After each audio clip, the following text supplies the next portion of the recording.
Buenas tardes, bienvenidos, bienvenidas.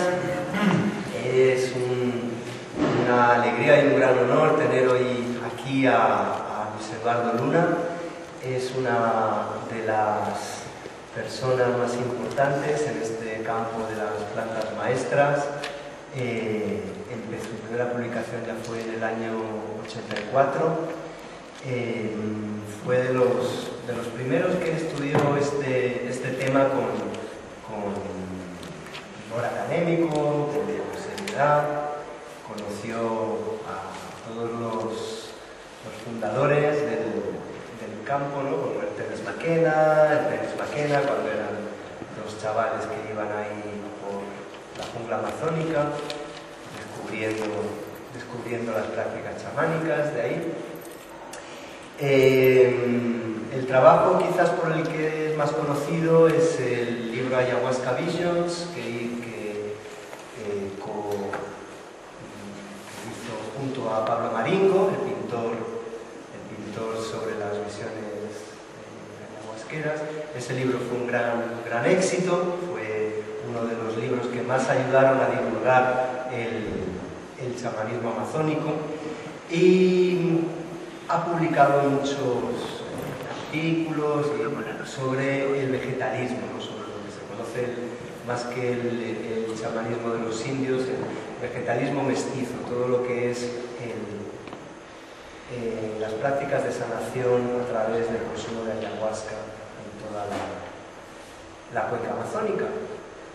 Y pues eso, aparte de eso, tiene una cultura enciclopédica que suele enseñar de una manera muy amena.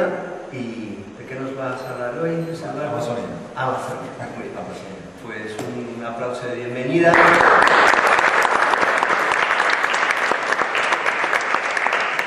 Muchas gracias, pues es una alegría venir aquí. Yo estudié en Madrid, pero desde hace 100 años. Y yo soy filosofía y letras aquí en la Universidad de Madrid, pero luego me fui a Noruega, estudié y di clase en la Universidad de Oslo de literatura y lingüística, pero estudié al mismo tiempo, debido a la ayahuasca, hice una maestría interdisciplinar en Oslo, donde estuve 7 años, luego me fui a Finlandia y hice un doctorado en religiones comparadas en la Universidad de Estocolmo al final. En fin.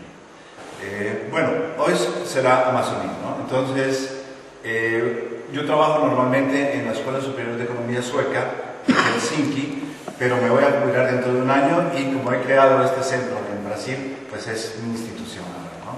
El Centro de Estudios sobre Plantas Psicointegradoras. Yo utilizo el término acuñado por Michael Winkelmann, un antropólogo que a mí me gusta mucho este término, psicointegradoras, más todavía que psicodélicos o enteógenos o menos alucinógenos, etc., ¿no? Pero bueno, hoy va a ser más general sobre la Amazonía. Aquí tenéis una sinopsis de la charla, un poquito apenas sobre geología y biomorfología de la región amazónica, un poco sobre el mosaico, apenas pinceladas, ¿no? Sobre esta idea que hemos tenido tanto, que la Amazonía sería como una región homogénea, y no lo es en absoluto. Es un mosaico de diferentes hábitats, de sistemas ecológicos, un poco sobre el dinamismo de los ríos, el ripario, y la dificultad arqueológica, la dificultad para hacer arqueología en la región amazónica. Anotar que también que la región amazónica es también una región sísmica por la proximidad con los Andes, y porque como está hecha de residuos, ¿no? Es muy fácil cuando hay un temblor de tierra en los Andes, toda aquella región también es afectada. Algo sobre la teoría de los refugios, y luego un poco sobre Amazonía como mosaico cultural. Vamos a ver la crónica de Fray Gaspar de Carvajal, la antigüedad del hombre en Amazonía, la llamada Terra Preta, que muestra evidencias de ocupación en la Amazonía de hace muchísimo tiempo, mucho mayor de lo que pensábamos, y al final esa idea de Amazonia como jardín creado por el hombre, no la selva virgen, sino una selva antropogénica. Entonces, primero, bueno, estas son las selvas tropicales En América del Sur tenemos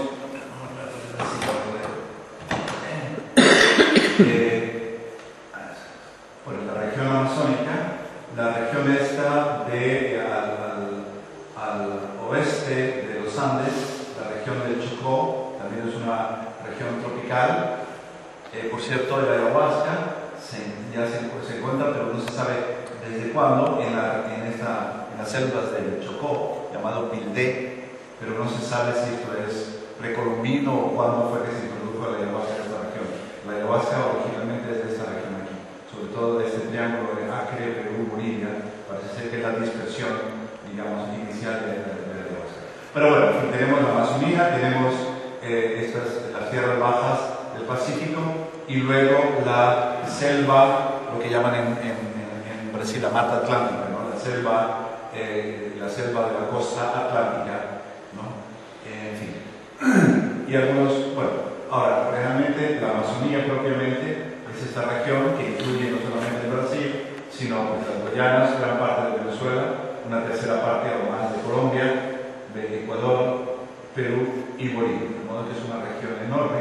Y para tener una idea, ¿no? Qué pena, no se ve muy bien. ¿Podemos quitar esta luz? ¿No se puede? No se ve muy bien. Son diversos países europeos dentro de la Amazonía, ¿no? Son 7,5 millones de kilómetros cuadrados. Y pues recordar, ¿no? que pues es una región que el río Amazonas y sus más de 1000 afluentes han estado drenando esta región, que es enorme, ¿no? Y digamos abriendo este paso en medio de los dos escudos, ¿no? El escudo de las Guayanas y el Brasil central. Entonces, algunos números: en las selvas tropicales el total 9,6 millones de kilómetros cuadrados, en Latinoamérica 6 millones, 65% de las selvas tropicales del mundo, en Asia 2 millones, en África 1,7, pero luego en la Amazonía brasileña es 3,64, es decir, una tercera parte del total de las selvas tropicales del mundo. Y actualmente viven en Brasil 21 millones de habitantes, en el resto de los otros países amazónicos otros 8 millones, total unos 29 o 30 millones de habitantes, pero vamos a ver que posiblemente en la Amazonía precolombina había incluso más habitantes todavía, ¿no? que hoy. Vamos a ver algunas evidencias. Bueno, entonces, como os dije, no existe una región amazónica uniforme, sino que es un mosaico de diversos nichos ecológicos. Un equipo de la Universidad de Turku en Finlandia estuvo estudiando esto, han encontrado docenas, digamos, de diversos sistemas ecológicos. Algunos de ellos incluso van hasta la parte del Cerrado, ¿no? en el Brasil central, ¿no? que se van metiendo por los ríos. Y luego está pues esta idea de que la Amazonía pues ha pasado por muchos periodos secos, ¿no? Periodos en donde gran parte del territorio ha quedado casi completamente seco, y esto lo vemos debido a bueno, antes de esto está esta teoría de los refugios. A ver si la postula la ocurrencia de grandes cambios en la cobertura vegetal y la distribución de las especies de plantas y animales durante el Pleistoceno. Recordemos, aquí tengo, recordemos el Pleistoceno más o menos 2,59 millones hasta hace apenas 12.000 años. Ahora estamos en el Holoceno, ¿no? Y debido a cambios climáticos durante los periodos pleni e interglaciales, ¿no? Y esos cambios, según varios autores, pueden llegar hasta el Mioceno, 23 millones de años, y desencadenaron diversos mecanismos de especiación. Justamente cuando cambia, digamos, el clima, las especies, ¿no? se reducen, y en esos lugares hay enorme especiación. Justamente se da lo que llaman especies endógenas, ¿no? Que luego otra vez viene otro periodo húmedo, se unen las especies, cambian, y esto posiblemente es lo que ha dado lugar a esa increíble biodiversidad que encontramos en la Amazonía. Por cierto, que la Amazonía no es el ecosistema más rico del mundo, aunque parezca mentira, es esa franja de la selva atlántica, que es más rica todavía en biodiversidad, porque no abarca tantos diferentes latitudes, ¿no? Recordar que actualmente apenas el 7% de esa selva de la Atlántica queda, ¿no?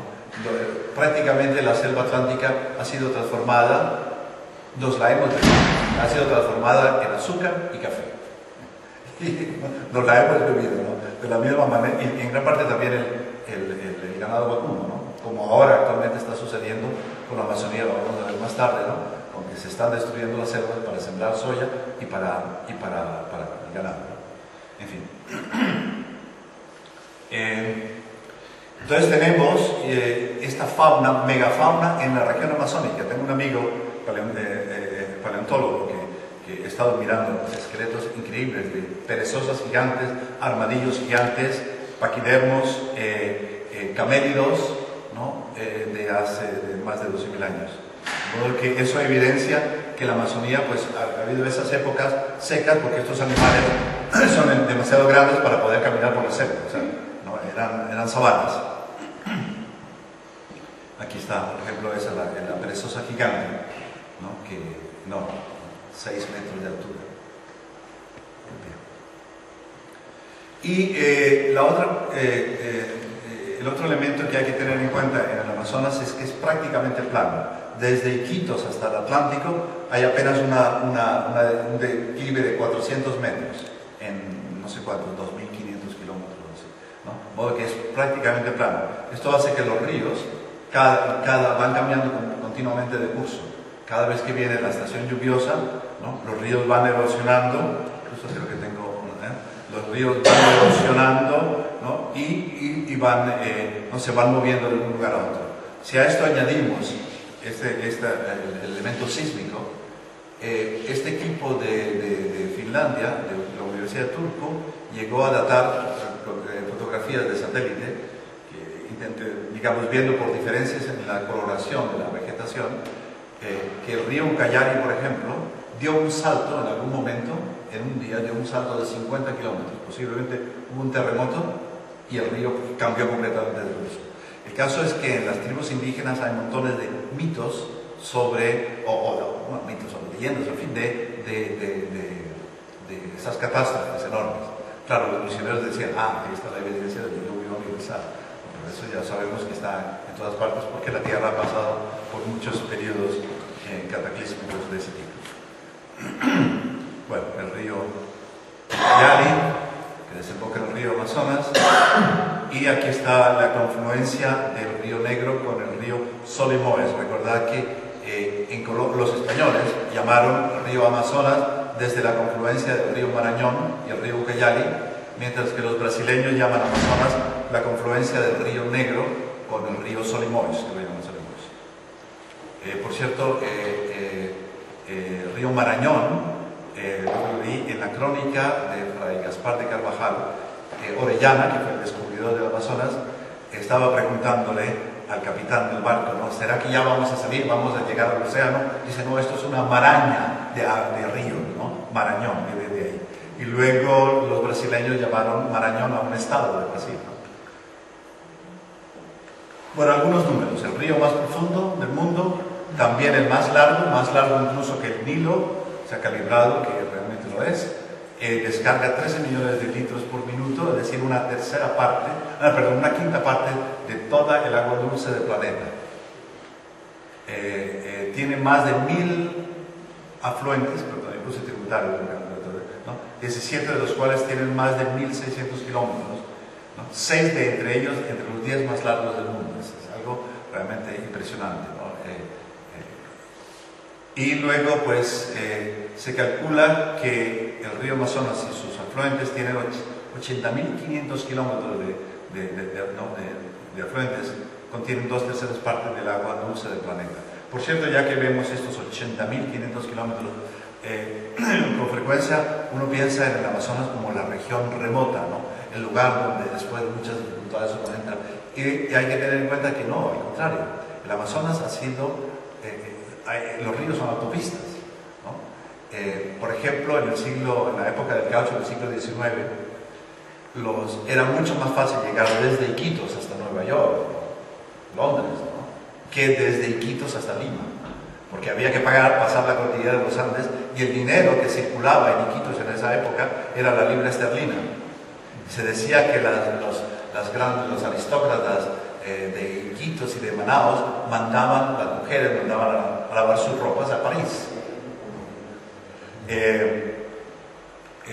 Y el dinero peruano, el dinero en papel, llegó muy tarde a la Amazonía, a la Amazonía peruana.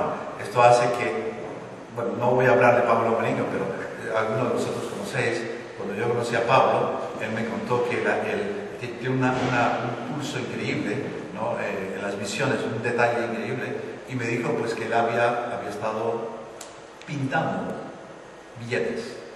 Él hacía billetes. En esa época en la Amazonía la gente no conocía el billete, los billetes, ¿no? Y lo hacía también que circulaba, ¿no? Los billetes hechos por Pablo, ¿no? En fin. Bueno, el área del nada por estos ríos llega a 6,5 millones de kilómetros cuadrados, ¿no? El 80% del territorio de Estados Unidos, como para tener un punto de comparación. Y en su desembocadura llega a tener 300 kilómetros. En fin. Bueno, vamos. Francisco Orellana fue el descubridor.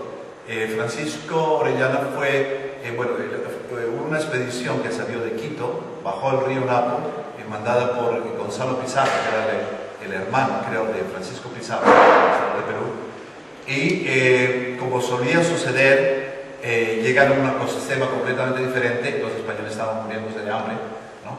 Y Gonzalo Pizarro mandó a Orellana seguir con su, no sé qué barco sería, si un galeote o bergantino, no sé de barco, pero el caso es que le dijo que fuera adelante intentando buscar comida.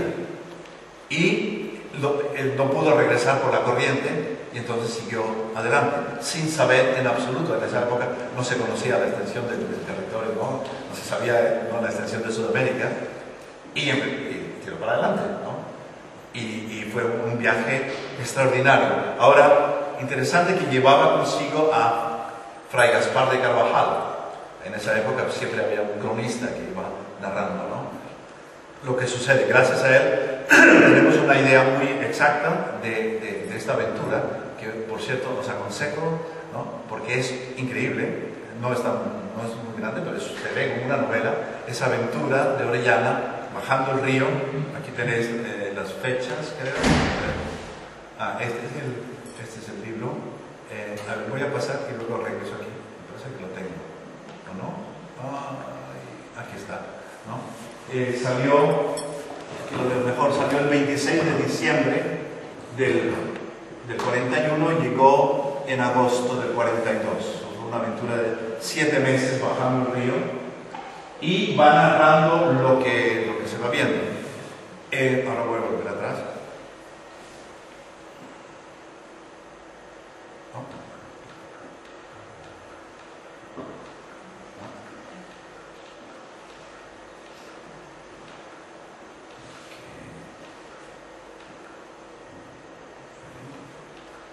Bueno, aquí.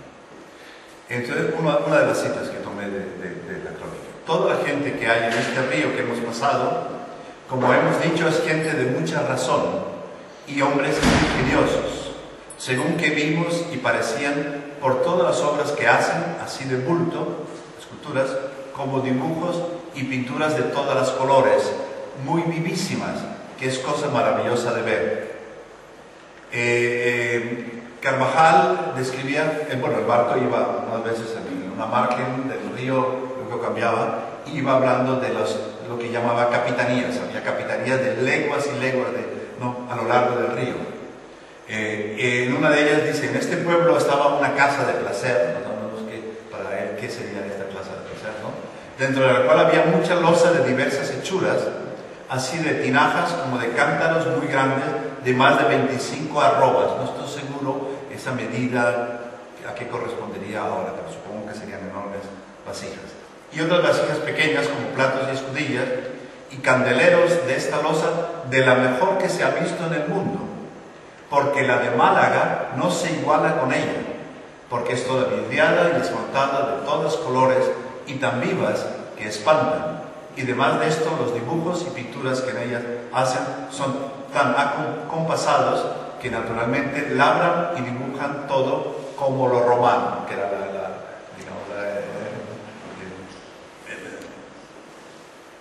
la referencia que tenían, ¿no?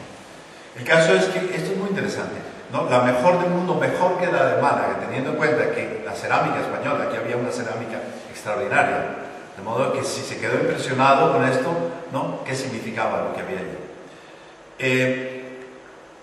Bueno, aquí está el descenso de Orellana, que luego, pues, el pobre, ¿no? Aquí lo pusieron preso porque se suponía que había traicionado a Gonzalo Pizarro. Gracias a la crónica de Fray Gaspar de Carvajal, al final fue liberado, ¿no?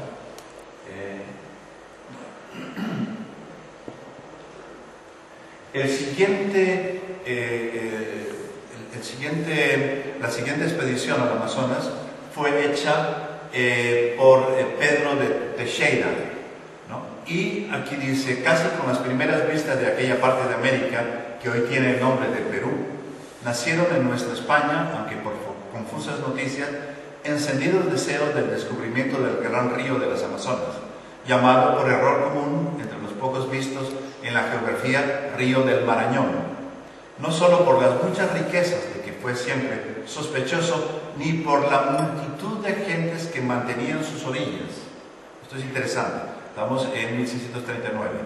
Ni por la fertilidad de sus tierras, ¿no? Que luego más tarde se decía, no, la Amazonía no puede mantener gran población porque las tierras no son fértiles, ¿no? Y templos apacibles de su habitación, sino principalmente por entender con no pequeños fundamentos que era la única canal y como calle mayor que recorriendo por el riñón del Perú se sustentaba de todas las vertientes que al mar del norte tributaban sus encumbradas cordilleras. Esto es 1639. La primera expedición científica realmente que se hizo en el Amazonas fue hecha por Charles de la Condamine. Y ya cuando llegó a Condamine allí, ya las orillas del río estaban prácticamente despobladas. Con lo cual se empezó a decir que no, lo que había dicho Carvajal, que posiblemente no era verdad, que eran exageraciones de él, que no podía tener tanta gente, ¿no? Porque ya en el siglo XVIII pues ya no había, ¿no? Y luego pues las siguientes expediciones, pues no. ¿Qué es lo que sucedió allí? Pues lo que sucedió en toda América, ¿no? Las epidemias acabaron con la población. Está cada vez más claro que en América, en cuestión de 100 a 150 años, murió el 95% de la población. Eso fue una hecatombe absolutamente imposible de imaginar, ¿no? Digamos, en Europa, pues la referencia sería las pestes, ¿no? Que tenemos en Brügge, ¿no? Las pestes, ¿no? En donde murió un 25% de la población en Europa. Imaginaos, 95%. Además fue generalizado en toda América, de tal manera que incluso regiones donde no llegaron los europeos, las enfermedades iban por delante, ¿no? Cortés tomó al final Tenochtitlán porque los aztecas, y hubo un brote de viruelas, y cómo no luchar con un enemigo cuando la gente se está muriendo dentro de la propia ciudad, ¿no? Entonces, digamos que fue involuntariamente, aunque más tarde lo fue voluntariamente, una guerra biológica, ¿no? Es decir, se llegó y se terminó. Era casi el sueño en la época de la Guerra Fría, donde los americanos estaban imaginando una bomba, ¿no? que matara a la gente, pero que dejara todo intacto, lo demás, las construcciones, ¿no? Pues eso es lo que sucedió en América, ¿no? La población desapareció y quedaron las poblaciones, y sobre todo quedaron los cultivos, las tierras y los descubrimientos de las plantas. Tenemos que pensar que cuando salimos a comer, ¿no? La mayor parte de las plantas que comemos son plantas americanas, ¿no? Desde tomate, patata, aguacate, piñas, en fin, maní, cacahuetes, en fin, ¿no? Europa fue salvada, digamos, por el conocimiento de las plantas de la población americana. Bueno, aquí algunos ejemplos que tenemos de cerámica de Marajó. Esto está en la desembocadura del Amazonas, ¿no? Una urna funeraria extraordinaria. Esto simplemente al verlo así, uno se da cuenta de que no se trata en absoluto de poblaciones primitivas. De alguna manera yo recuerdo en el colegio, ¿no? Aprendiendo en Colombia, pues están las grandes culturas andinas, más tarde se descubrieron las grandes culturas de la costa del Perú, ¿no? Desde Caral hasta Moche, en fin, y luego las culturas mesoamericanas. Pero Amazonas era como que esa zona de primitivos, de gente primitiva. Es como imaginar, y esto lo dice Charles Mann, tiene un libro que lo he visto, está en español, se llama 1491, un libro fantástico. Es un periodista muy bien informado, y él hace la comparación de cómo sería llegar, por ejemplo, a Polonia después de la Segunda Guerra Mundial y estudiar la cultura judía en Polonia después, ¿no? O sea, ¿no? ¿Qué es lo que hay allí? Pues sería igual, ¿no? Intentar estudiar en la Amazonía, ¿no? Amazonas, la cultura amazónica, después de la hecatombe, que fue de la pérdida del 95% de la población. Aquí tenemos otros ejemplos. Bueno, esto no importa, esto es el mito de la conocimiento. Aquí tenemos esta, ¿no? Esta es la isla de Marajó, donde hay cerámica extraordinaria, pero también en esta región de Santarém hay ejemplos fabulosos de cerámica. Y se me olvidó decir, la arqueología en Amazonas es muy difícil, por eso que los ríos van cambiando continuamente. Entonces, aunque digamos en crónicas, ¿no? Podemos decir que había un grupo indígena en tal lugar, pues el río se ha movido y ahora está, ¿no? Bajo la selva, es muy difícil encontrar nada. Por otro lado, como el valle, digamos, la cuenca del Amazonas, hay muy poca piedra y metal, entonces perfectamente pudo haber grandes civilizaciones, ciudades de madera, ¿no? En las cuales después de 200 años no queda absolutamente nada. Entonces, ¿no? Lo que tenemos son estos indicios, ¿no? Esta cerámica extraordinaria, esto no es un pueblo primitivo, esto es alta cultura, ¿no? Gran sofisticación. Esto es lo que serían las escudillas de que hablaba Fray Gaspar de Carvajal, ¿no? Extraordinarias obras de arte. Otra cerámica, también amazónica.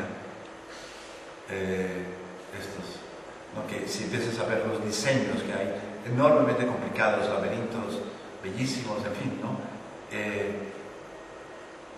Otras urnas funerarias, no sé si lo puedes ver aquí, ¿no? Esta también se nota la pintura corporal, que esto es otro enorme capítulo, quién sabe lo mejor, ¿no? Tenemos todavía algunos ejemplos de pintura corporal, pero tuvo que ser algo extraordinario, porque cuando pueblos viven en un lugar de gran diversidad biológica, naturalmente van a imitar esa diversidad biológica en su pintura. Bueno, allí no ropa, sino en su pintura corporal, en sus mitos, en sus cantos, etc., ¿no? En fin, otra urna funeraria, también esto de la región de Santarém, ¿no? Otra extraordinaria de Marajó. Y esta que no sé quién fue el que puso, ¿no? para la invitación de la charla, que también no se sabe gran cosa de esta cultura. Se han apenas encontrado estas urnas funerarias, pero no se sabe, ¿no? Nada de ellas.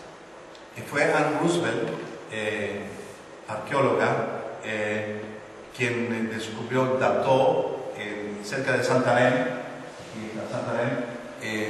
una cueva llamada la Cueva Pintada, ¿no? Donde hizo excavaciones y consiguió material orgánico y dató a 12.000 años antes del presente. Cuando salió la noticia hace ya unos 15-20 años, era la datación más antigua que teníamos de América, de modo que de repente la gran sorpresa, ¿no? El lugar más antiguo de América en el medio de la Amazonía, ¿no? Ahora tenemos pues el Monteverde en el norte de Chile, tenemos datado 23.000 años. Hay otras teorías, se habla de quizás 32, 35.000 años, incluso 50.000 años. De modo que yo creo que todavía la historia de América está por hacer, todavía continuamente se están descubriendo sorpresas. Y mi idea, pero esto es una pura especulación, es que quizás La Amazonía fue uno de los primeros lugares de población, pero entonces no sé por dónde sería la penetración, ¿no? Es una cultura, Ambrose me lo dice, es una cultura completamente diferente de los paleoindios de Norteamérica. Es decir, esto evidencia que ha habido varias oleadas de población en América, ¿no? Incluso algunas, incluso de Europa, ¿no?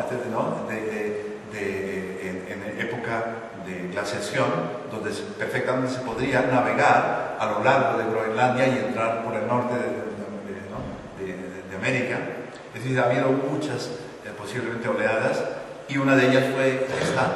Y quién sabe si aquí no sería el origen, de alguna manera, pero eso sería mía, incluso de las altas culturas tanto de los Andes, la costa, como de Mesoamérica.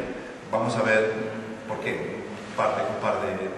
Bueno, esta es la cueva pintada, 12.000 años. Y en los pocos lugares donde tenemos piedra, tenemos petroglifos. Y aquí tenéis un mapa, ¿no?, de la Amazonía, y lugares donde hay petroglifos, de modo que están en todas partes. Es impresionante, ¿no? En el momento en donde hay la posibilidad de tener algún tipo donde los hombres pudieron dejar rastros, los tenemos. Hace poco salieron la noticia en 2006, descubrimiento del llamado Stonehenge brasileño, ¿no? Arqueólogos brasileños han encontrado una antigua estructura de piedra en un remoto rincón de Amazonia que puede arrojar una nueva luz sobre el pasado. Y son piedras de toneladas que indican conocimientos astronómicos. Por lo visto conocían los solsticios, ¿no?, los equinoccios, de modo que, de nuevo, esto es aquí en Amapá, ¿no? Implica sofisticados conocimientos de astronomía.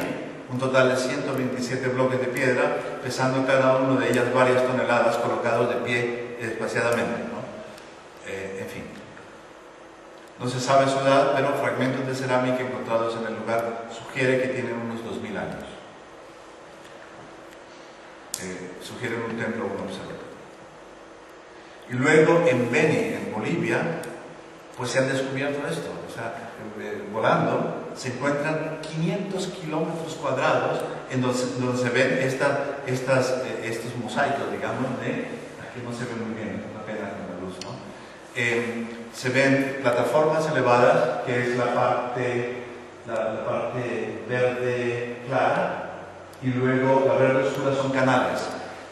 Los indígenas allí pues sacaban, cuando venían las crecientes, sacaban el humus, ¿no?, lo colocaban en las plataformas, ahí sembraban batata, yuca, ¿no?, y luego en los canales pues podían pescar, ¿no? Podían recoger los peces. Y son 500 kilómetros cuadrados. Entonces, la teoría que había de Betty Meggers, que decía que en Amazonía es imposible tener grandes poblaciones porque no hay suficiente proteína.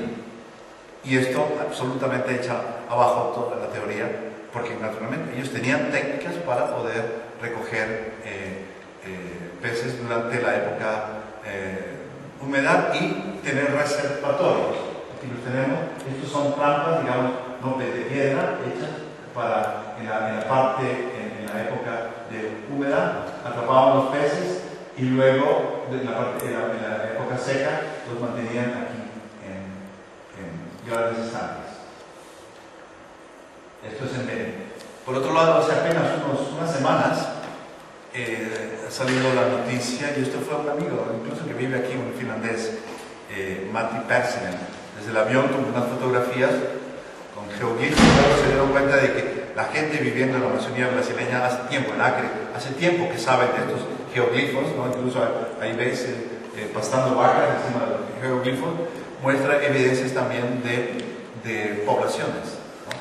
Y poblaciones ligadas unos con otros con vías, con canal, con caminos, ¿no? Perfectamente alineadas, en fin. Cada vez más la evidencia es clara que había gran población en Amazonía, ¿no? Por ejemplo, esto es el Mimensi, cuadrados perfectos de 150 metros de lado, 10 de anchura y 6 metros de profundidad. Esto está todavía, esto es apenas descubierto hace meses. Y lo que os decía sobre la terra preta do indio, esto es interesantísimo. La mayor parte de la tierra en Amazonas es efectivamente muy pobre. Tiene una capa, la capa vegetal es de apenas unos 20 centímetros, pero hay lugares donde hay una capa vegetal de 50 hasta 2 metros, ¿no? 2 metros de capa vegetal enormemente rica, ¿no? Y esta está hecha, es una mezcla del suelo natural, que es muy pobre, oxisoles y alisoles, pero luego tiene mucho carbón vegetal, desechos orgánicos, huesos, residuos vegetales, y luego trozos de cerámica y miles de microorganismos. Esto es interesante, lo de la cerámica. Bueno, en primer lugar, carbón vegetal. El carbón vegetal, los científicos hoy no saben exactamente cuál es la técnica que utilizaban. Si se toma madera y se quema despacio, ¿no? Se forma el carbón, ¿no? Y ese carbón es rico en aceites vegetales que inmediatamente son invadidos por microorganismos. Y esto se coloca en el suelo, se mezcla con cerámica, trozos de cerámica. La cerámica posibilita la oxigenación de los suelos. De modo que tenemos una tierra hecha por el hombre, ¿no? Increíblemente rica, de lo más rica que hay en el mundo, ¿no? Rica en nitrógeno, fósforo, potasio, calcio, no se corresponde a ningún suelo natural. Se encuentra en suelos completamente diferentes. Hay diferentes tipos de terra de dominio, pero en fin, no se corresponde, digamos, a nichos ecológicos, ¿no? A condiciones medioambientales específicas, y entre 50 centímetros y 2 metros de espesor. Ahora, lo interesante es que, bueno, datadas entre los 800 antes de Cristo y 500 después de Cristo. Aquí tenéis un buen ejemplo, que la luz no lo permite. Esto es un cultivo de papayas, y aquí está esta tierra que se ven montones de trocitos de cerámica. Se han hallado en todo el Brasil, también en Ecuador, Perú, en la Guayana francesa, parcelas de 20 hectáreas hasta 350 hectáreas con esta tierra. Es increíble, 350 hectáreas, ¿no? de terra preta do indio. Esto lo que posibilita es una población enorme. La superficie total podría ser entre 0.1 y 1% del total de la Amazonía, es decir, estamos hablando mínimo de 6.000 kilómetros cuadrados hasta 60.000 kilómetros cuadrados. Tengo que...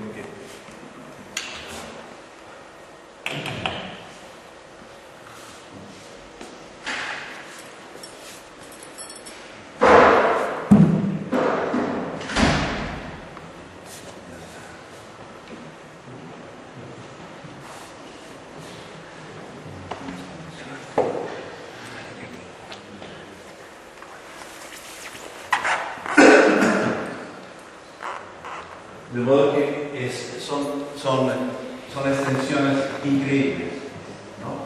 Sobre todo en los cursos medios y bajos de los ríos, y justo junto a cataratas. Entonces, estos son indicios arqueológicos, bueno, indicios por los suelos. Tenemos otros indicios de que podría haber población, alta cultura o digamos, sociedades complejas en la Amazonía. Se han encontrado tribus que tienen una aristocracia, y si una aristocracia no existe en pueblos egalitarios, ¿no? En todo el mundo, ¿no? Es igual, si hay una aristocracia, el resto de una aristocracia, eso significa pues que hubo en algún momento sociedades complejas. También han encontrado digamos, términos referidos, por ejemplo, al maíz o ahora maíz y al algodón, términos indígenas que parecen ser muy antiguos. Esto quiere decir pues que aunque el maíz es originalmente de Mesoamérica, pues ya conocían hace mucho tiempo, digamos, había términos indígenas llamándolos por su, ¿no? Refiriéndose a estos vegetales. Y luego Clark Erickson es el que ha descubierto esta red enorme en Beni, en Bolivia, de esos canales que ya hemos visto. Ahora, esa idea que tengo yo de que quizás digamos, el origen de las grandes civilizaciones podría estar en la Amazonía. El caso es que, por ejemplo, esto es en Colombia, esta es la región de San Agustín, no sé si alguno de vosotros ha estado en San Agustín, esto es ya clima frío, en montañas. Sin embargo, la iconografía aquí son, no se nota, ¿no? Estos están con un, no sé cómo se llama, con un hilo, con el pene arriba, aquí, ¿no? Desnudo, es decir, con ni taparrabo siquiera, ¿no? Que eso nos muestra que originalmente no era una cultura de ahí, ahí no se puede ir así, te mueres de frío, ¿no? Y además hay referencias a jaguares, a otros, ¿no? Que no son de ahí. Y igualmente pasa en las líneas de Nazca, ¿no? Nazca, pues ahí tenemos, ¿no? Colibríes, tenemos monos, digamos que no son en absoluto de esta región, ¿no? Pena, no traje, por ejemplo, en Chavín también, ¿no? Se encuentra, digamos, iconografía de la selva amazónica. Entonces, muy extraño, ¿no? ¿Por qué encontramos esta iconografía en estos lugares? Interesante también que en la Amazonía es donde se encuentra la cerámica más antigua de América. Antes se hablaba que era aquí en San Jacinto, en Valdivia, 5.000 años, pero ahora han encontrado cerámica de 7.000 años antes del presente, en medio de la selva, ¿no? Otra indicación más de posiblemente alta cultura, ¿no? Este es un libro muy interesante publicado en el Museo Británico, La Amazonía Desconocida, ¿no? De los cuales he tomado algunas de estas fotos, he sacado algunas de estas fotos. Y luego también recordar que en la Amazonía pues, ha habido domesticación de plantas desde hace muchísimo tiempo. Muchas incluso el tabaco parece ser que originalmente de la Amazonía, que luego fue tanto a Mesoamérica como al resto de América. Además, pues eso, hay muchísimas palmeras, copoazú, que es un tipo de cacao, maní, guayabas, en fin, castañas, etc. De modo que hay una gran cantidad de plantas amazónicas que al parecer fueron domesticadas. No simplemente, ¿no? Que ha habido, ¿no? Durante miles de años posiblemente un trabajo, ¿no? Igual que hubo en otras regiones de América. Y grandes zonas donde se nota enorme variedad también de cultivos. Bueno, yo creo que eso, ¿no? Nos indica, ¿no? que hemos estado absolutamente equivocados en cuanto a la Amazonía.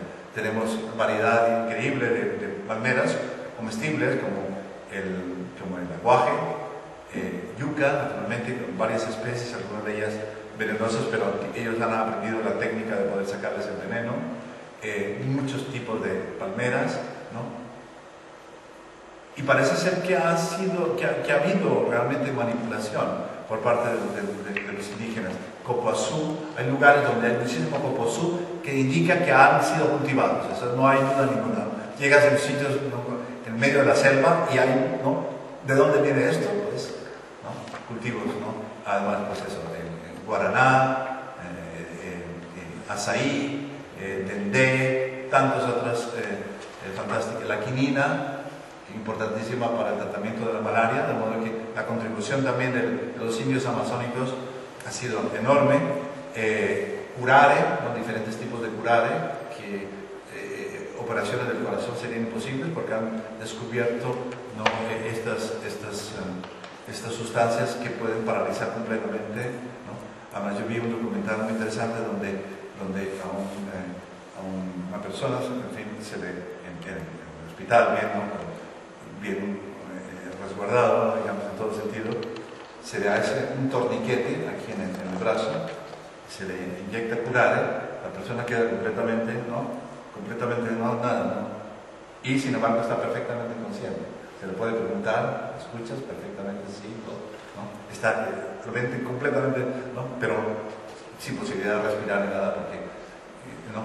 Para completamente el sistema, los músculos, ¿no? Y esto, claro, lo usan los indígenas para cazar. Cuando se caza un mono y al morir el mono se puede agarrar allá, ¿no? Pero el curare hace que se desprenda, ¿no? Y caiga. Y eso ha sido muy importante en cirugías, ¿no? Contemporáneas. Frutas y el caucho, Hay que recordar que si del caucho, que es un descubrimiento amazónico, no habríamos tenido la revolución automovilística. Desgraciadamente el caucho costó la vida a miles de indígenas en la época nefasta de 1852 hasta 1914, donde fue una hecatombe en el Alto Amazonas, porque estaban los grandes varones del caucho, varones que tenían propiedades privadas del tamaño de Bélgica, ¿no? Y luego llevaron el caucho, los ingleses lo sacaron al sudeste asiático, lo introdujeron luego en África y posiblemente habéis oído hablar de Leopoldo, ¿no? De Congo. El Congo era propiedad particular, no del país, era propiedad particular de Leopoldo III, era su propiedad particular, ¿no? Que causó hecatombe también en África. De modo que es increíble que estos grandes descubrimientos, ¿no? Al final les ha costado tanto a estas poblaciones. David Pose, es pena, murió muy joven, un extraordinario etnobotánico, y yo hasta tenía muchas conversaciones con él, ¿no? Hablando de la variedad de suelos, la variedad de, ¿no? de conocimientos de los indios, por ejemplo, Cayapó, ¿no? de apicultura, ¿no? Que por cierto conocían miel alucinógena, ¿no? Y en el Yucatán también había, ¿no? Miel, ¿no? Alucinógena, ¿no? Sí. ¿Cómo era? ¿Por qué era alucinógeno? Bueno, posiblemente, o sea, insectos que se alimentaban, ¿no? De plantas, ¿no? Yo no sé qué, por ejemplo, ayahuasca, ¿no? Podría, no sé si, no sé de estudio, si en el néctar, si podría estar también los alcaloides, la abeja, pues, ¿no? Pero sí se ha hablado de eso. Y luego, naturalmente, todas las plantas psicotrópicas, que son muchísimas. O sea, cuando hablamos de ayahuasca, pienso que la ayahuasca es como que la punta del iceberg. ¿Quién sabe? Ya cuando yo hice mi estudio, mi tesis doctoral sobre el vegetalismo, don Emilio, mi maestro, me hablaba de las plantas maestras, de los doctores, le llamaban, esta planta es doctor, que la ayahuasca es un doctor, está el doctor Ojé, los otros doctores, son las plantas que enseñan.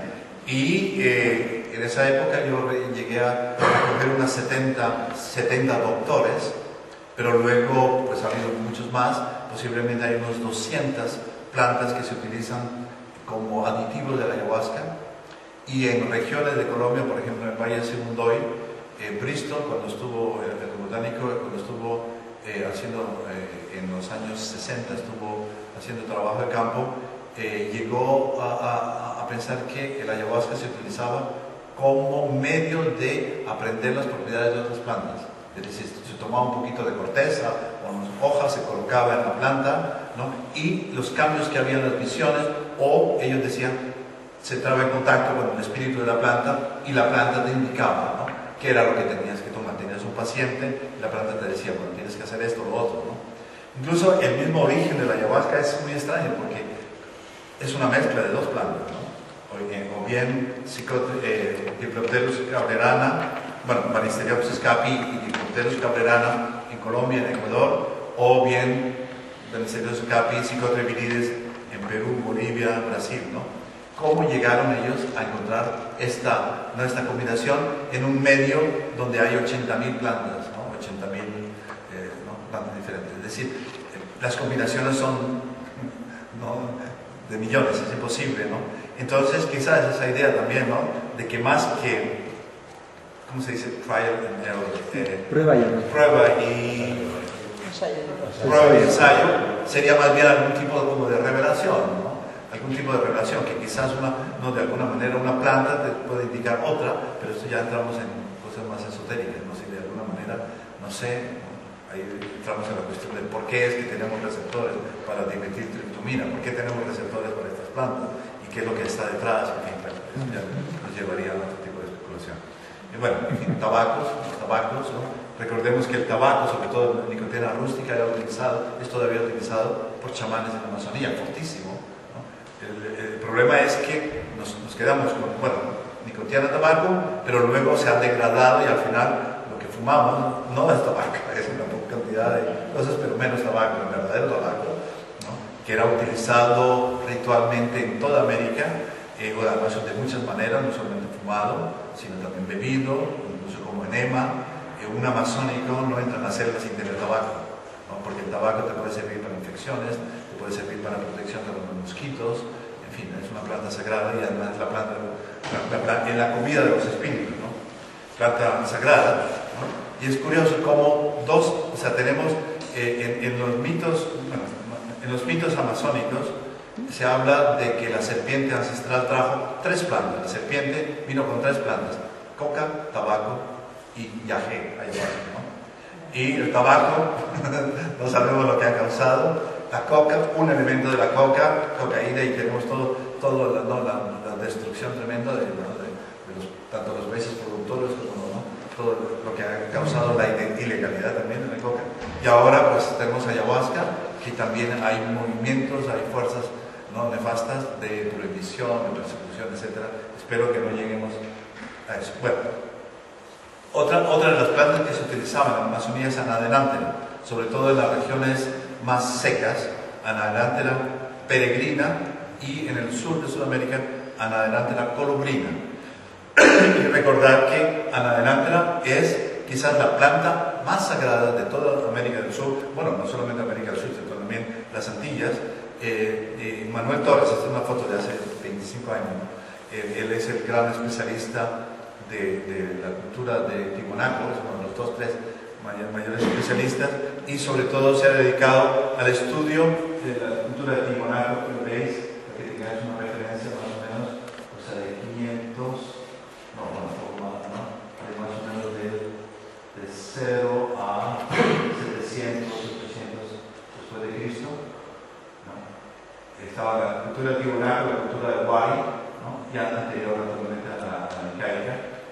Él ha trabajado muchos años, 25 años, en la región de San Pedro de Atacama, en el norte de Chile, donde está este fantástico volcán, el Vilcabamba, y ahí es una de las zonas más secas del mundo, prácticamente humedad cero, ¿no? Yo he estado con él allí y he estado con arqueólogos que he visto todo el proceso de sacar un fardo funerario, se dice, ¿no?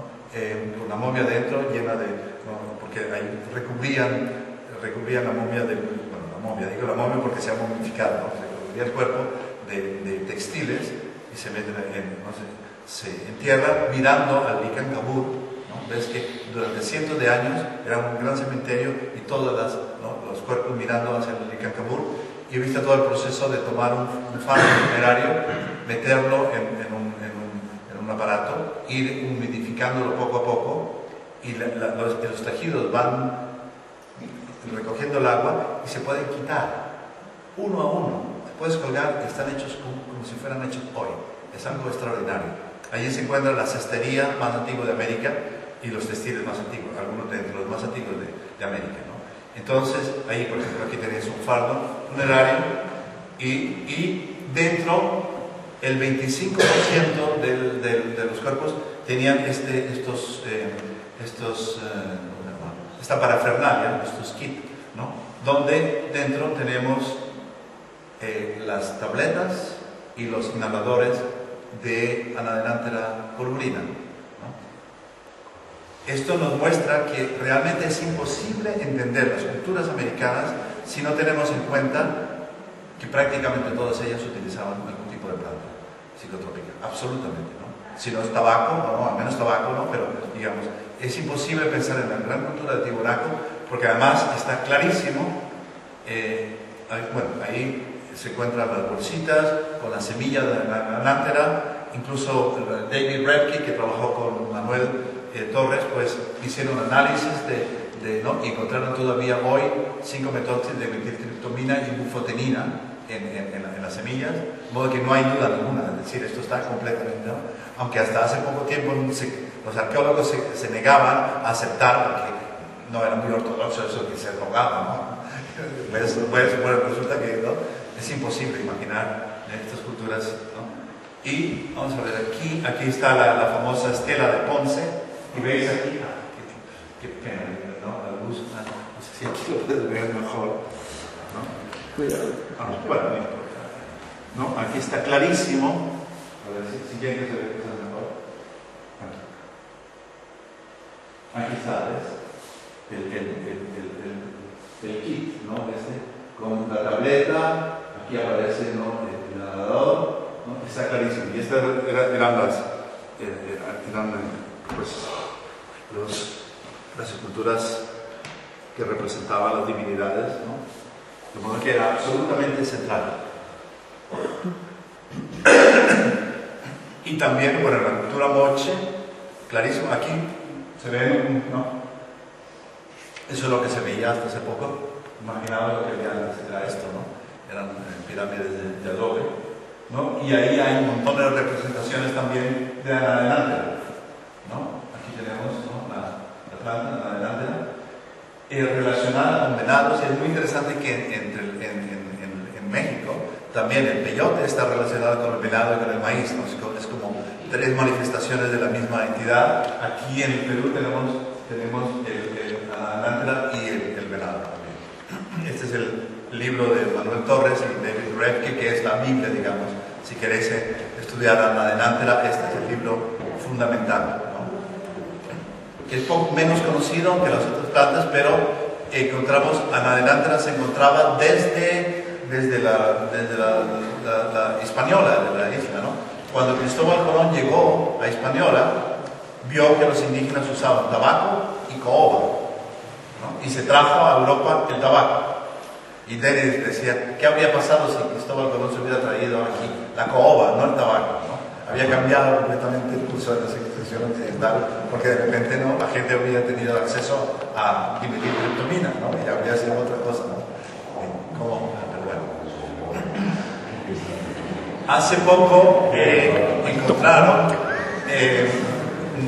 unas momias en Tiwanaku y encontraron en el pelo armina. Y hasta ahora la única planta sudamericana que sepamos que contiene armina es Banisteriopsis caapi. Quizás indicaría que hasta el norte de Chile pues habría llegado el ayahuasca. Ahora, no, esto es apenas es un indicio, habría que hacer más trabajos, y además no se ha hecho algo básico, que yo se lo he dicho, a ver, que alguien lo haga, es simplemente cortar el pelo de ayahuasqueros y ver si realmente la armina se conserva o no en el pelo, ¿no? Eso no, pero en fin, esto es el primer indicio que tenemos de que la ayahuasca podría haber llegado hasta el norte de Chile. Y luego sí tenemos mucha parafernalia de la utilización de Anadenantera, como estas tabletas amazónicas, ¿no? Este es un mortero, ¿no?, que pensar así, bellísimo, ¿no? Imagínate, aquí se trituran las semillas, pero aquí tenemos, no sé, el chamán, digamos, con este alter ego, ¿no?, no sé si entre reptiliano o felino, ¿no?, en fin, fantástico. También conservado en Amazonas, otro mortero amazónico. Y claro, en la Amazonía, además de Anadenantera, tenemos otras plantas como Virola teidora, que utilizan hasta hoy los indígenas, ¿no?, en los Yanomami, en Brasil y en Venezuela, pues todavía hoy utilizan Virola, ¿no? Virola teidora, sí.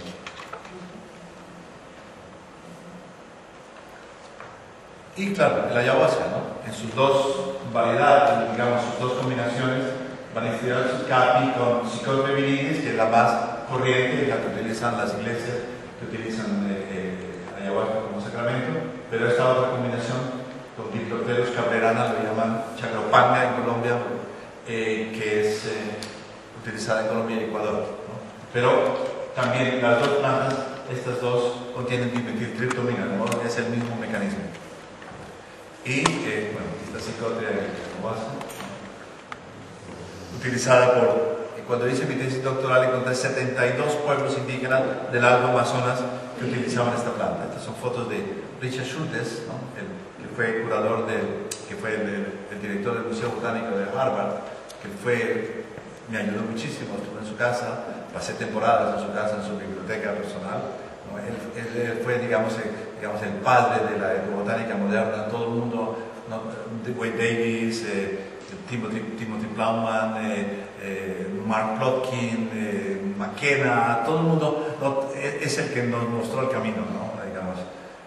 Y él estuvo en los años 50 en Colombia enviado por el gobierno americano para abrir de nuevo investigar la cuestión del caucho, porque por la Segunda Guerra Mundial los japoneses habían tomado el sudeste asiático y habían tomado, ¿no?, las plantaciones de caucho. Hubo que reactivar, digamos, el Amazonas.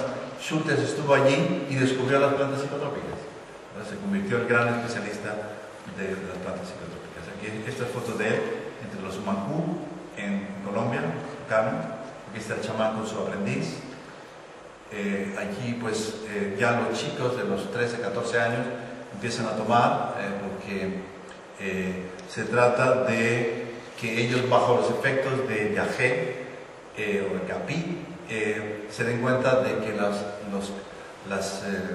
mitos de sus antepasados son reales. Es decir, se bebe, hay un recitador, es casi como gregoriano, que el chamán canta y luego todos repiten y se va relatando la geografía espiritual por lo que los chicos van viviendo en sus visiones. Esta es la cerámica en donde se guarda el yagé, y donde aquí esta es una representación de la serpiente cósmica, que como os dije, en la mitología tucana, la humanidad, ellos, ¿no?, porque siempre hablan, vinieron en una serpiente del río subiendo el Amazonas, y es la madre, ¿no? Bueno, perdón, el padre, que allí no es la madre, es el padre.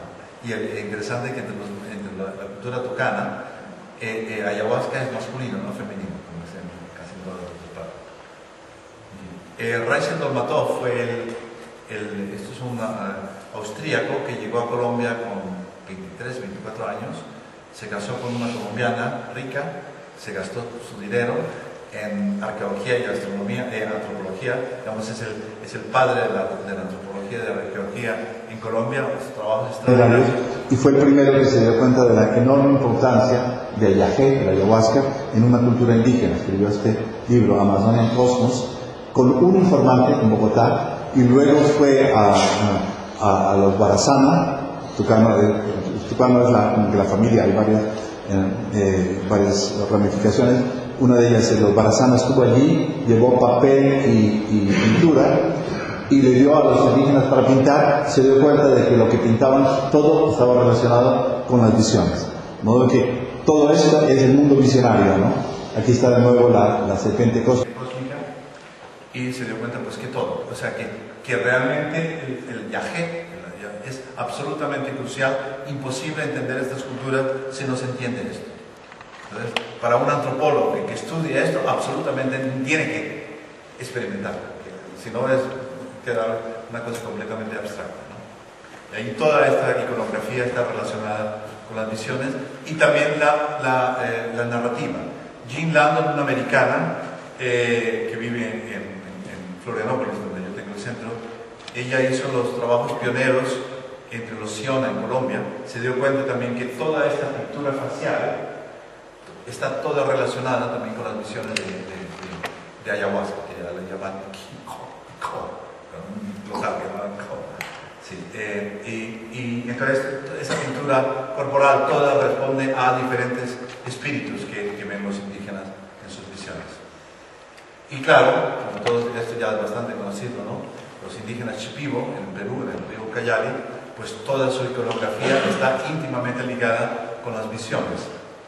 De tal manera, estas cerámicas y los textiles y todo eso que producen, ¿no?, está absolutamente ligado con el mundo de la ayahuasca, ¿no? Entre ellos se dice que el chamán, esto es un diseño que hizo Angelika Gebhardt, una etnóloga alemana, dice que pues, el chamán, ¿no?, bebe la ayahuasca, sube al mundo del espiritual, al mundo del pensamiento, allí canta con los espíritus, y su canto se convierte en diseño, ¿no? Tiene la experiencia sinestética, y las mujeres toman el canto y lo transforman en diseño. Bruno Ilios, otro etnólogo alemán, me decía que él ha visto como dos mujeres están trabajando una gran tinaja, ¿no?, están pintándola una a cada lado y están como están tatareando, ¿no?, una melodía para que coincidan, ¿no? O sea, que el canto es, ¿no? Entonces, es música, ¿no? De modo que podemos decir que esos diseños chipivos es de alguna manera una representación música. Aquí es el mapa del Perú, aquí está Iquitos, aquí es donde yo hice mi trabajo sobre vegetalismo, ¿no? Básicamente aquí, luego hice también aquí. Pablo Marino vivía aquí en Pucallpa, ¿no? Yo, sí, no. Aquí está Iquitos, el río Amazonas. Aquí está Leticia en este triángulo Colombia. Este fue mi maestro durante varios años. Estuve cada verano que tenía disponible, iba con él. Él fue el que me habló de plantas maestras. Fue el primero. Yo en el 84 hice mi primera publicación fue justamente el concepto de plantas maestras, que ahora pues pero fue él, digamos, el primero que me lo dijo, ¿no? Y bueno, yo con él estuve documentando toda la preparación de la ayahuasca. Incluso hice una peliculita que se mostró aquí en España en el 86, y Jiménez del Oso, ¿no?, y Miguel de la Cuadra Salcedo, ¿verdad? Hicieron una entrevista los dos y se mostró esta película que hice la película hice en el 81, 82, en fin. Y luego pues mi trabajo fue documentar no solamente la ayahuasca y las plantas, sino todo el proceso, las ideas de cura, de enfermedad, las otras plantas asociadas, algunas plantas no directamente asociadas con la ayahuasca, pero utilizadas para cura espiritual, etc., ¿no? En fin, y este fue el trabajo que hice, los tipos sachajos, otras plantas que se utilizan. ¿Ese eres tú? Sí, otra época. Y pues trabajé con diferentes maestros, ¿no?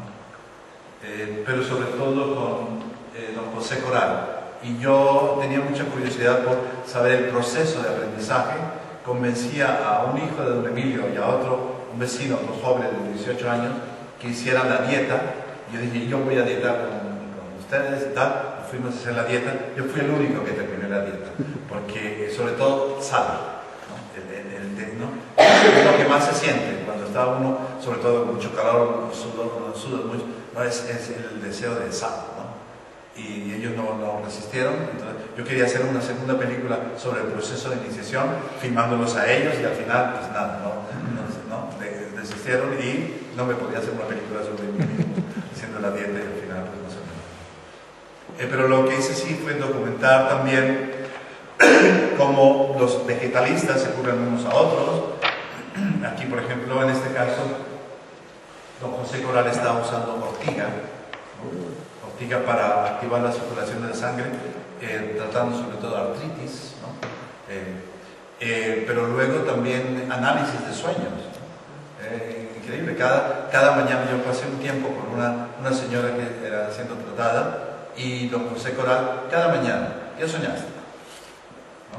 Y comparaba sus sueños con sus propios sueños, para ver cómo iba progresando la curación. Y otros vegetalistas que conocí. Fue una época muy interesante para mí. Algunas veces usaba esto, ¿no? Colocaba el micrófono y grababa, me iba. Ellos sabían lo que estaba haciendo, porque de esa manera yo a veces informaciones muy interesantes, porque no estoy yo y están hablando libremente, no estoy haciendo preguntas, y ellos empiezan a contar historias de una vez me vino una paciente y tal y cual, y entonces vino no sé qué pájaro y empezó a gritar y no sé qué. Entonces, increíble, ¿no? Porque te das cuenta realmente lo que está detrás. Y naturalmente el vegetalismo mestizo enormemente sincrético.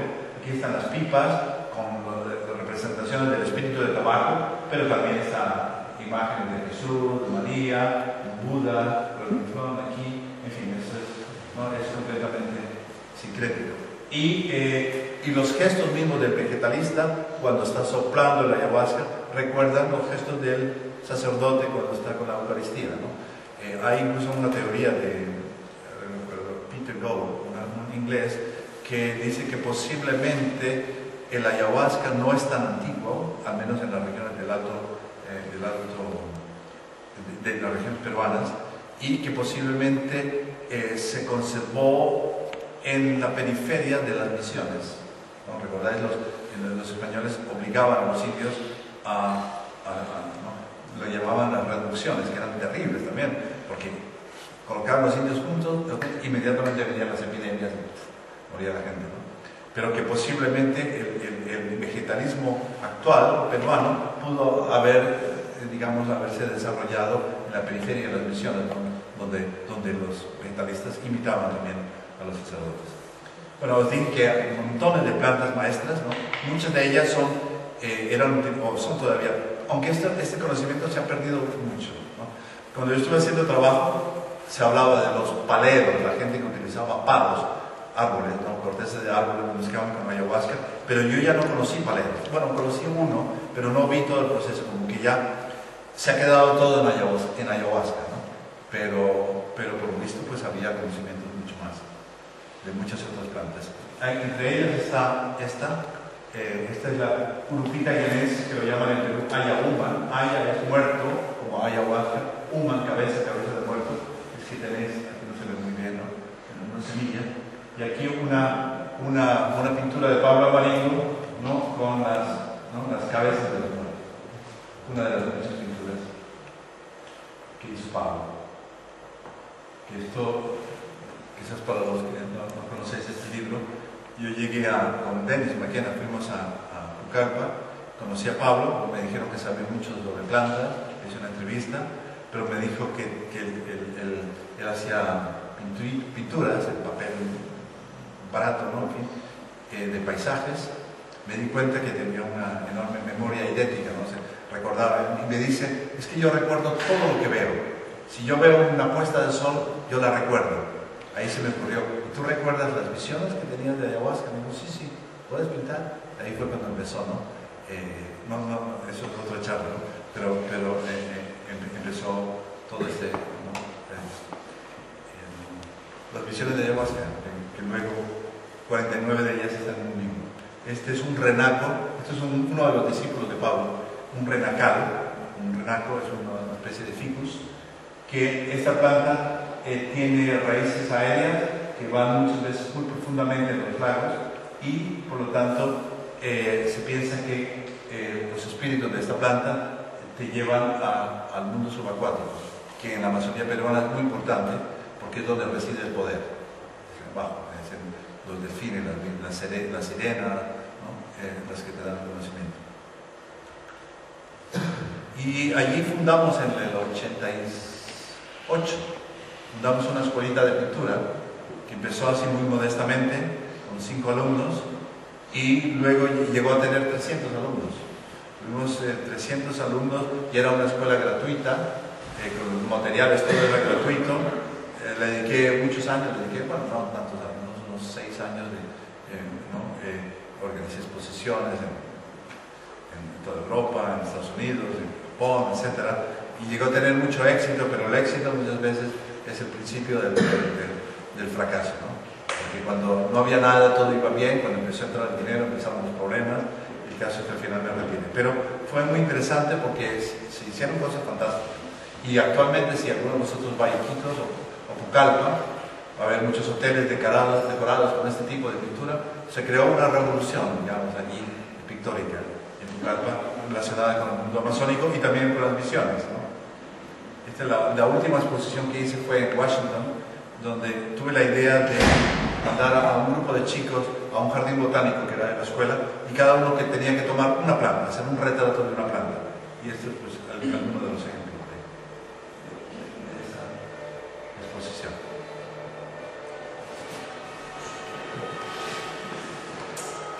Y allí no solamente son importantes las plantas que tengan efectos psicotrópicos, sino también las grandes árboles, ¿no? En este caso, lupuna, es una enorme ceiba que se dice pues, que las ceibas no tienen espíritu fuerte, ¿no? Y los indígenas dicen que no se puede defecar o orinar cerca de las plantas porque el espíritu te puede castigar. Y bueno, estas son una de las pinturas de esta escuela. Y esta, lo que no se ve muy bien ahí, esta es la última pintura visionaria de uno de los chicos de la escuela, de Anderson, de verdad, que hace cosas extraordinarias. Pero hay que verlo con buena luz y detalle. Y yo soy colombiano. Yo nací aquí en un pueblito, aquí era un pueblito, ahora es una horrible ciudad, Florencia, en la frontera entre los Andes y la Amazonía. Mi pueblo fue fundado por capuchinos, misioneros, ¿no? Florencia, luego había otro pueblo que se llamaba Vaticano, otro se llamaba, eran todos nombres italianos, ¿no? Aunque nací allí, digamos, pero yo no supe nada sobre el viaje, sobre la ayahuasca, hasta que me conocí a Terence McKenna en el 71, ¿no? que fue un americano realmente, porque mi padre sabía, pero no me dijo nada. Pero fue un americano el que me dijo sobre esto, el viaje, y entonces luego mi padre me dice, no, pues aquí lo tenemos, este indio lo conoce y tal y cual, ¿no? Así fue como empezó mi carrera, digamos, en este campo. Pero lo que os quería mostrar es Colombia, mi pueblo, Florencia, y que es una zona selvática, bellísima, con una diversidad increíble, ¿no? Hasta aquí no se ve nada, ¿no?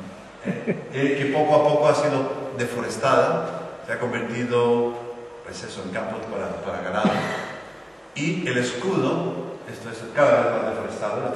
Estas fotos las tomé ya hace unos 6 años, 8 años, ahora es un desierto casi, ¿no? Porque todo se ha convertido en pastos para el ganado, ¿no? Y quizás recordar que las vacas son la segunda, nosotros tenemos la mayor biomasa que hay en este planeta, ¿no? Los segundos son las vacas, ¿no? Aunque si un arqueólogo en el futuro quisiera ver qué es lo que teníamos en esta época, va a encontrar básicamente eso, nosotros y vacas, ¿no? Lo estamos convirtiendo todo en vacas, ¿no? Estamos destruyendo los ecosistemas para esto.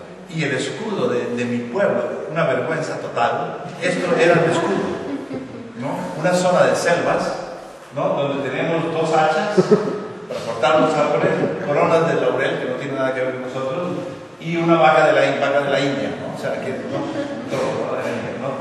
Esa identidad cultural, una barbaridad, ¿no? Luego, más tarde, alguien, ¿no?, lo cambió por esto, que ya es un paso adelante. En vez de hachas, pues tenemos 2 guacamayas, 2 heliconias en vez de coronas de laurel, y una vaca holandesa en vez de una vaca de la India, un poco más cerca, ¿no?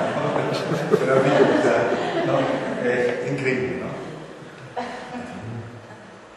Y así es igual. Y claro, la deforestación continúa a marchas forzadas, sobre todo en la región brasileña, ¿no?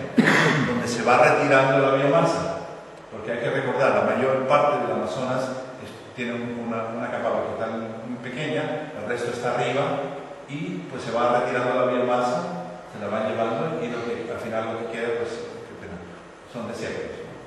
Esto es lo que está sucediendo en grandes regiones.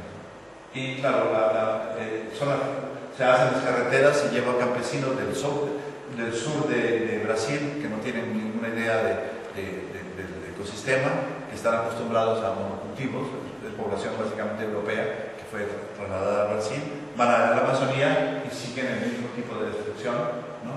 Pues aquí están las carreteras, se les da lotes y poco a poco va cortando todo. Incluso hay una legislación absurda. Hace unos años yo quería comprar un pedazo de tierra para plantar, ¿no?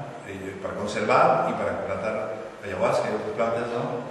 Me encontré que era imposible porque asignan los lotes, ¿no?, los terrenos, y no se pueden vender hasta después de que ha pasado 7 años, ¿no? No se pueden vender. Y claro, en 7 años hay tiempo suficiente para cortar todo, ¿no?, poner vacas o poner café, caña de azúcar, ¿verdad?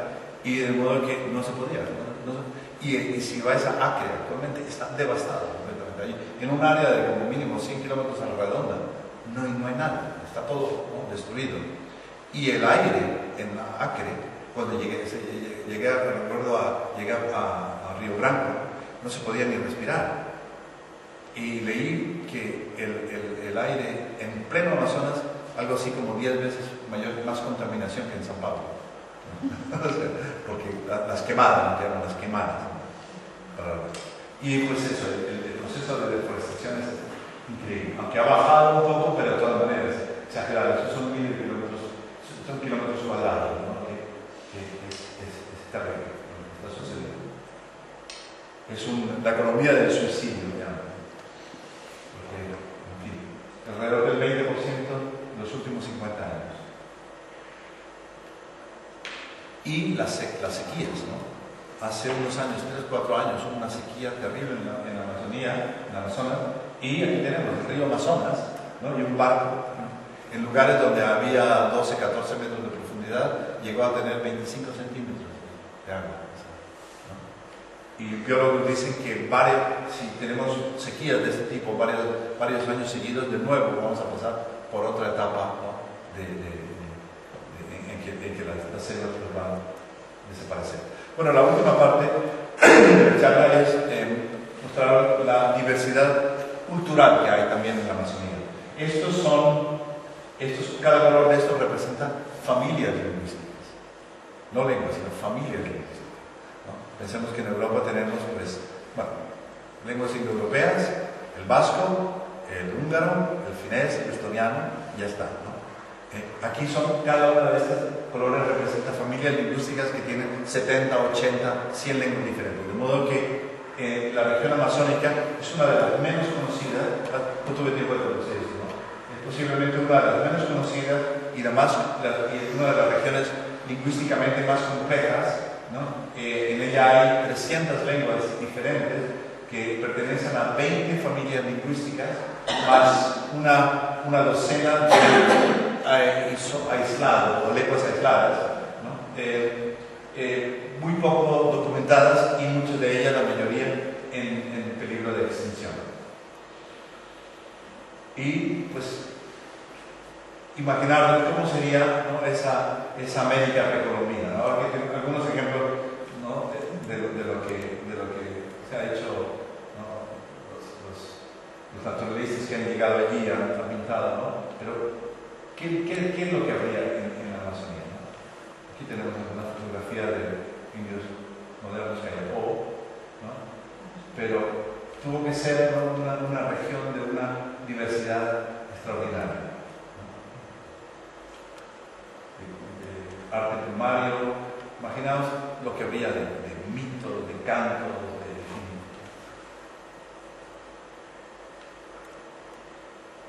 pintura corporal.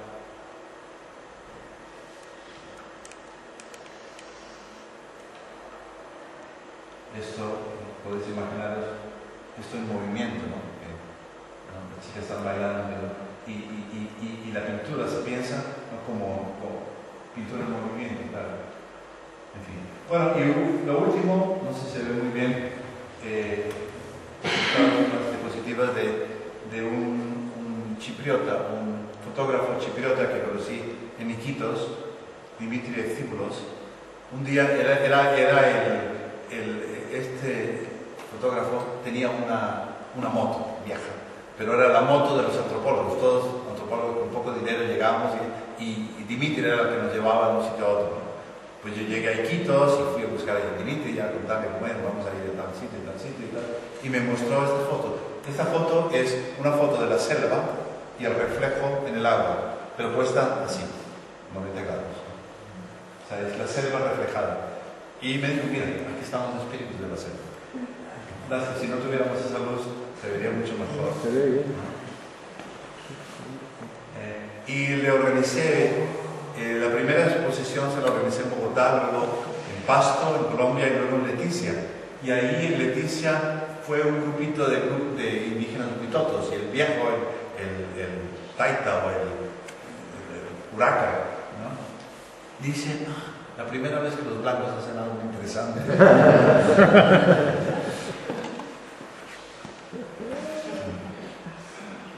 Esto, si hubiera alguna oscuridad,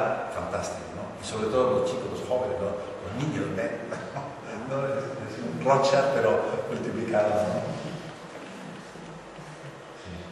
Y publicó un libro al final, ¿no? Publicó este libro, Espíritus de la Selva, Efectos de la Hiperrealidad, ¿no? Yo le escribí una pequeña introducción. Y bueno, ya para terminar, este es el centro que tengo en Brasil, Huasihuasca, la casa de Foucault, ¿no? Y creo que tengo aquí la página web, está aquí. A ver, lo tengo aquí atrás.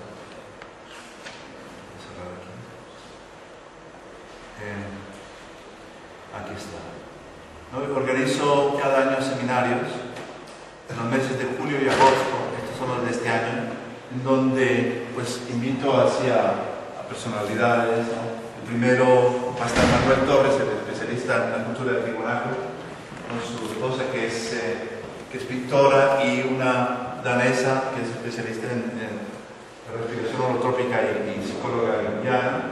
Luego tenemos un seminario con John Mayor, que escribió especialista en los mayas, y luego algo de percusión. Dennis McKenna va a estar con nosotros, Bill Richards de la Universidad John Hopkins, y luego Ede Fresca y Tony Wright, que ha escrito un libro muy interesante, se llama Left in the Dark. La parte, ¿no? es un juego de palabras. Left in the dark es dejado en la oscuridad, pero por otro lado, left in the dark, el hemisferio izquierdo en la oscuridad. Y tiene una teoría nueva muy interesante sobre la función de los dos hemisferios y evolución, etc. Bueno, sería todo. Y bueno, es esto. Bueno, eso es todo.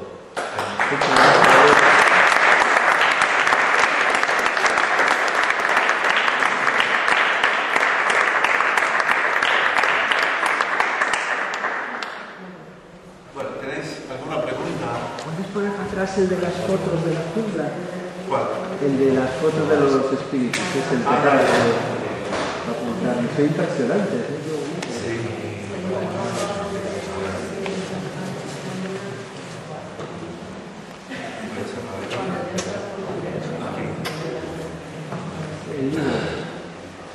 El libro. Ah, el libro. Dimitri Eftiboros. Lo podéis encontrar en internet.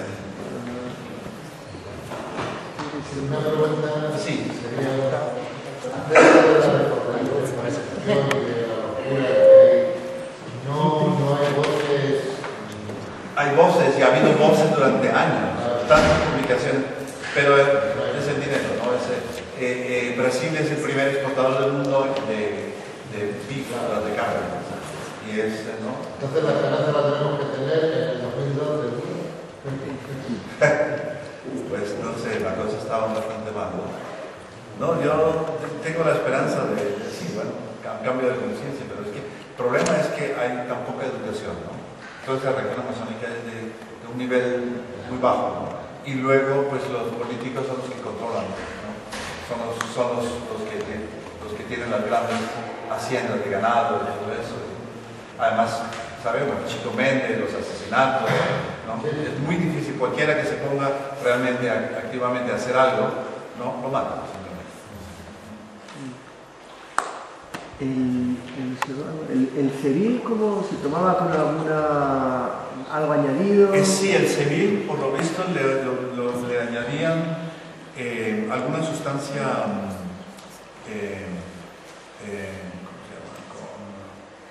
como la coca, ¿no? Ah, sí, como con cal. Con cal, exactamente, sí. Sí, porque no se encuentra el polvito de la semilla y otro polvito blanco. Sí, no sé exactamente qué, en el libro había que verlo, pero sí se combinaban. Y en la selva, la virola se mezcla con la raíz de las cecropias, ¿no? Se quema la raíz y se pulveriza y se mezcla con la virola también. Sí. La planta que has hablado antes sería el cebil. Sí, el cebil, es Anadenantera colubrina. Cebil, hay dos anadenanteras psicotrópicas. En el norte Anadenanthra peregrina, y en el sur Anadenanthra colubrina, variedad Sevilla. Son dos especies. Y las semillas eran lo que más sacaba. Las semillas se tuestan, se pulverizan y se inhalan. Y contienen nicotinina y 5-metóxido de metilciclina. ¿En la actualidad sabes de alguien que sigue utilizándolo? Los indios Mataco en el norte de Argentina todavía lo utilizan. No se han hecho estudios. Manuel Torres estuvo con los Mataco, ¿no? Pero sí. Pero en Argentina hay montañas de semillas, montañas.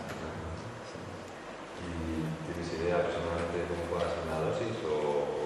Bueno, yo lo hice con Jonathan Roth, y Christian Rex, hicimos eso en México en un seminario bastante fuerte, ¿no?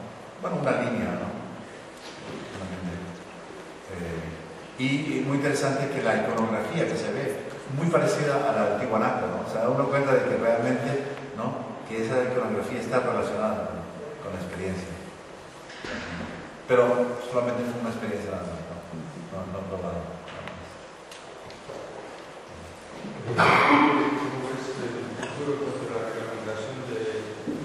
De la ayahuasca, la cosa está, es que por un lado está Brasil muy diferente que los otros países, ¿no? En Perú prácticamente está liberado, ¿no? Incluso en el Ministerio de Turismo, yo leí hace un par de años estadísticas de cuánta gente llega a la Amazonía, cuánta gente va allá para tomar ayahuasca, y de alguna manera como que parte de, bueno, ¿no? Es decir, llevan dinero, tal, ¿no? En Brasil ahora hay una legislación muy fuerte, ¿no? Que solamente se permite el uso estrictamente religioso, no el terapéutico y menos todavía investigación. ¿No? De modo que y hay últimamente, incluso en el Congreso se propuso, no va a salir, pero en fin, la prohibición total, la persecución total de la ayahuasca, ¿no? Es muy delicada la situación en Brasil, ¿no? ¿Y en Europa? Bueno, en Europa en teoría está, creo que está, ¿no?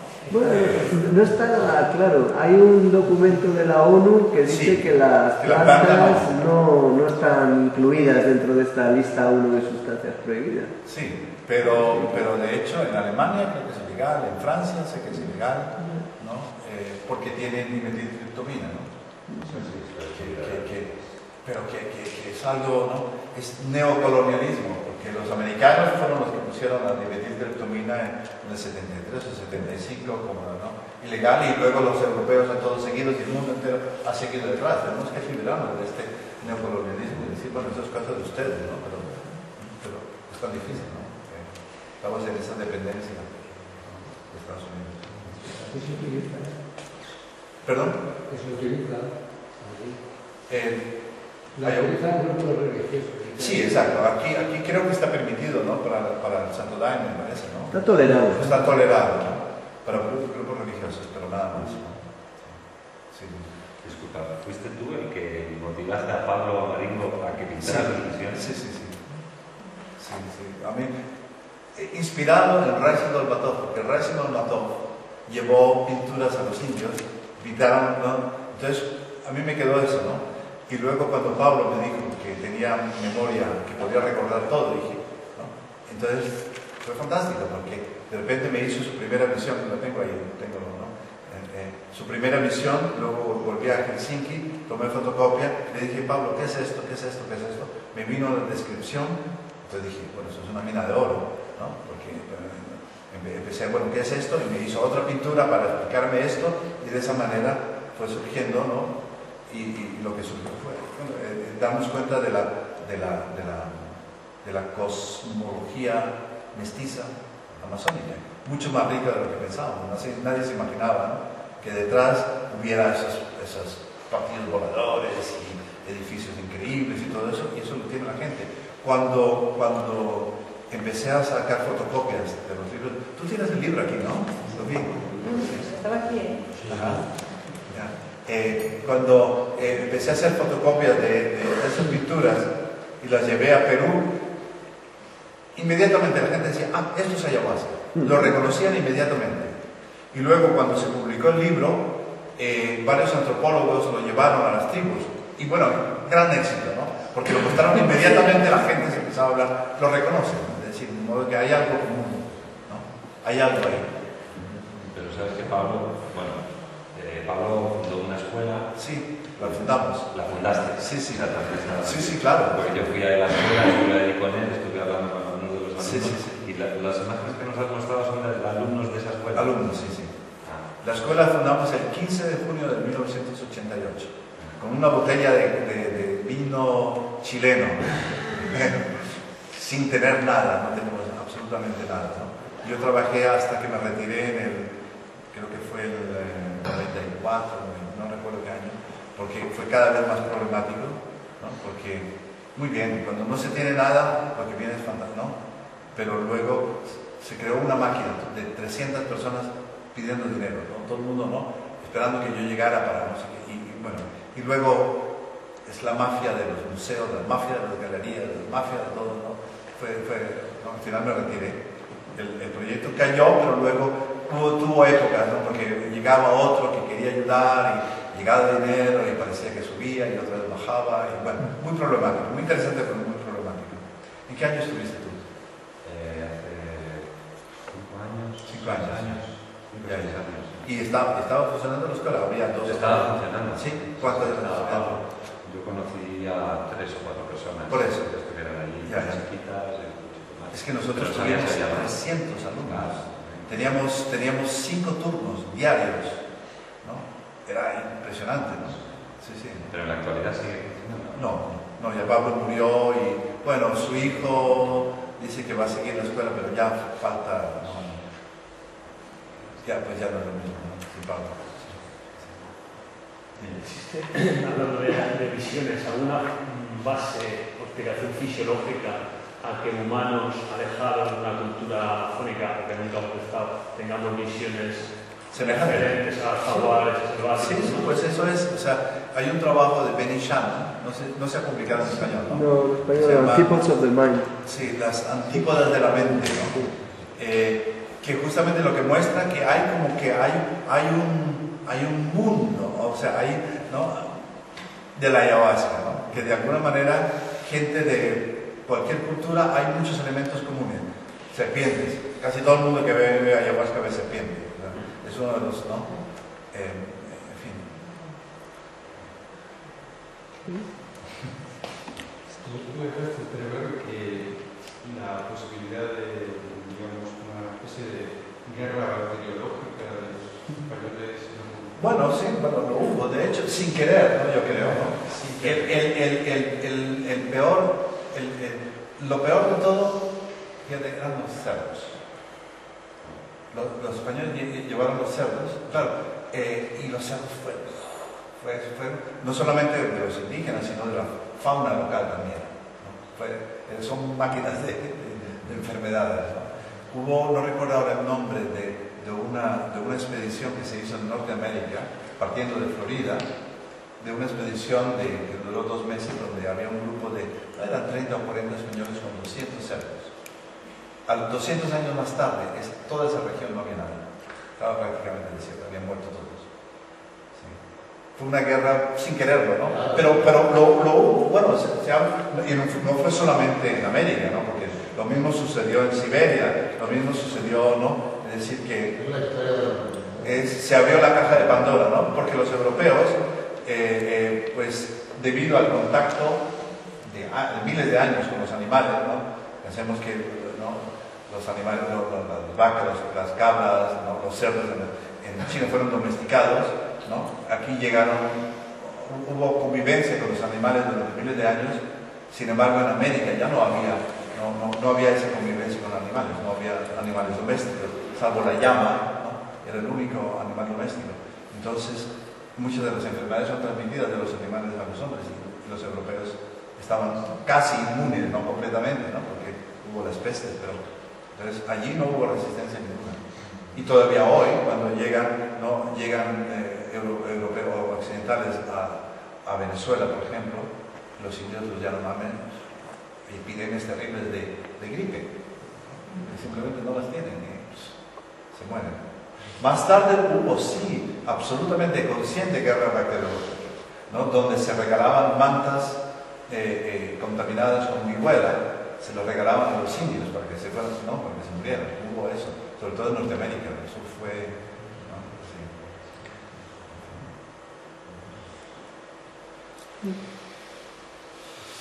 Bueno, un poco pesimista, ¿no? Sí. Con respecto al tabaco, has comentado antes que realmente el tabaco venía del centro de la selva. Parece ser que fue domesticado en Amazonía y luego fue tanto a Mesoamérica como al resto de Sudamérica. Exacto, se ha convertido en la planta sagrada de toda América. Claro, era la planta sagrada de toda América y además muy interesante. Yo hice un trabajo en el norte de Noruega, una época que pensé que quería hacer un trabajo sobre chamanismo lapón, ¿no? Los Sami. Yo estuve allí y luego me convencieron los colegas, aquí no hay nada, ¿no? Porque hubo una secta cristiana llamada el estadianismo que acabó, ni siquiera ven televisión o radio, música es pecado, etc. Y ellos acabaron con el chamanismo lapón. Tanto es así que hasta 1920 y tantos en Suecia era ilegal tener en casa un tambor chamánico. Es decir, era un objeto demoníaco, ¿no? Y vi en documentos de los misioneros daneses que fueron allá que encontraban en las tumbas de los chamanes lapones tabaco. Es decir, que inmediatamente fue reconocido como planta sagrada. No sé cómo llegaría el tabaco allí, pero inmediatamente fue reconocido como planta sagrada y lo ponían en las tumbas, ¿no? Como objeto sagrado, ¿no? Que, sí, fue la planta sagrada, ¿no? Y yo pienso que tendríamos que recuperar lo sagrado del tabaco, ¿no? Tirar los cigarrillos que nos matan de cáncer, fumar tabaco de verdad, pero de alguna manera como ritualmente, ¿no? Recuperar, ¿no? Lo sagrado, ¿no? Creo que es la secularización la que lo que nos causa tantos problemas, ¿no? Lo mismo la coca, ¿no? La coca, ¿no? La cocaína, la coca, ¿no? Como planta sagrada de los Andes, ¿no? Pues podríamos recuperarla, ¿no? Los indígenas usan la coca para resolver problemas. Cuando hay problemas, se reúnen y chachan coca, ¿no? Y hablan. Es una manera, ¿no? De cómo se utiliza la cava en Polinesia, ¿no?